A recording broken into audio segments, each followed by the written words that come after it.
On est heureux parce que, au cours des décisions qu'on a prises, on s'est rapproché de ce qu'on était vraiment, de ce qu'était notre aspiration.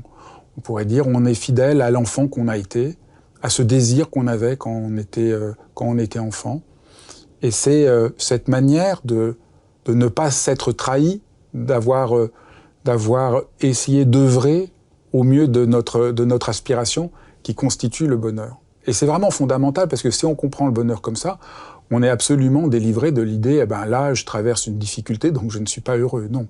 Est-ce que cette difficulté peut m'aider à m'approcher davantage de ce qui est important pour moi?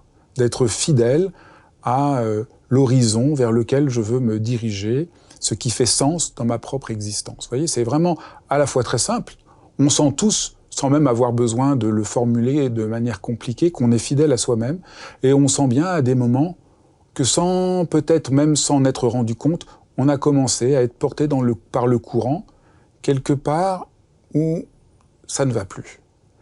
Et au fond, se poser la question du bonheur, vous voyez pourquoi c'est tellement important quand on le comprend comme il faut, c'est se dire, mais là, est-ce que je suis heureux?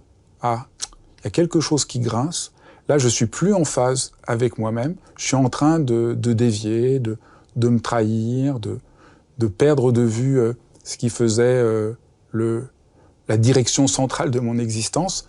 Et ça nous ramène. Et on pourrait même dire que se demander suis-je heureux, c'est une pratique fondamentale, puisque c'est sans arrêt réapprendre à être fidèle à soi-même. Et on n'est jamais fidèle une bonne fois pour toutes.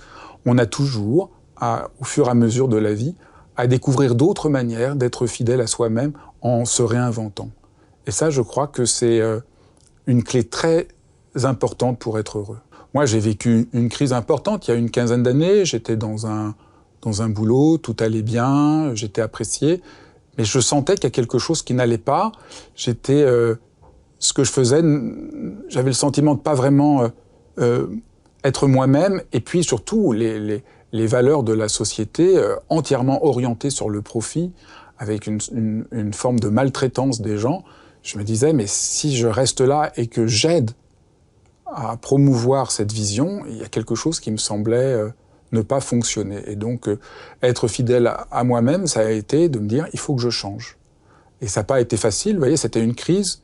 Donc, au sens habituel, pendant cette crise, j'ai pas été du tout bien, mais au fond, j'ai été heureux parce que cette métamorphose, ce changement, m'a permis de me trouver et d'être là devant vous aujourd'hui.